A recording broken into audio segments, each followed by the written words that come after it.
maal jechuudha yaadda?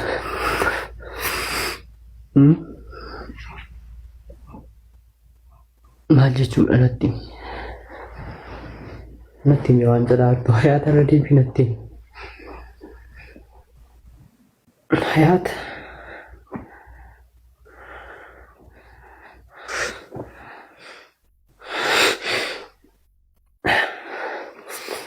Natti mi waan jedhaatu irra deebii natti.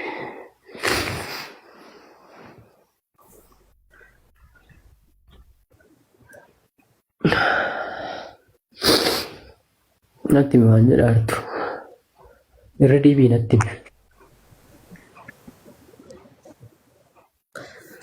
Finiin jedhaa natti. Muhammad Rasulullah. Nageessoti waan akkana waan asitti mana dhagee. Natti siin jedhaa maalii jedha gaarra deebii natti.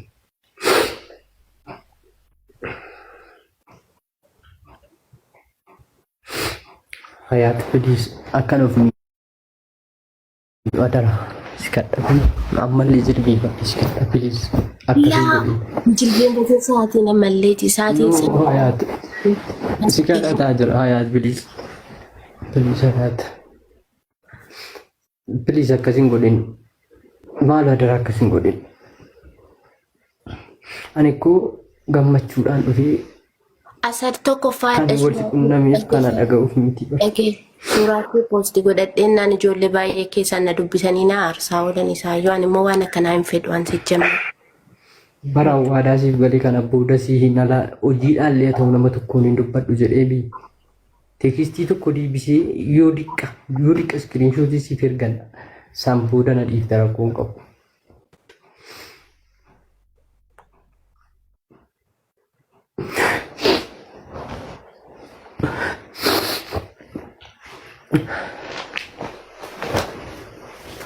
Please namni sin dhageessu jiraatte dhaqaatti dubbadhaa please.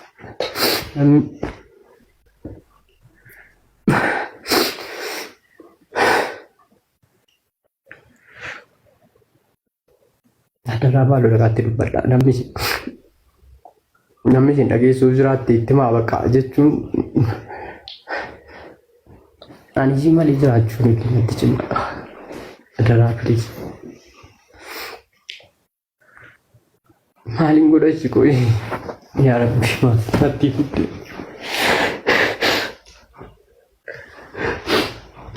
Nagaan bulaa bu'aan xaaxaadhuma akkanaan danda'u. Isitti miira asii baatee naan itti gaafatamaan lubbuu kooti leesii. Waa'ee guut yaa rabbi yaa.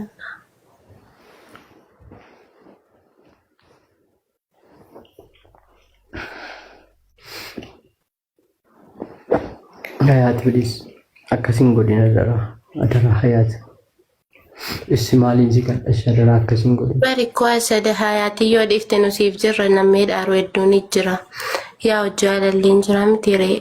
Kaa ambar an sirraa gatii jaalalli na qabeefi kaa jara sana kan hin fiine bar.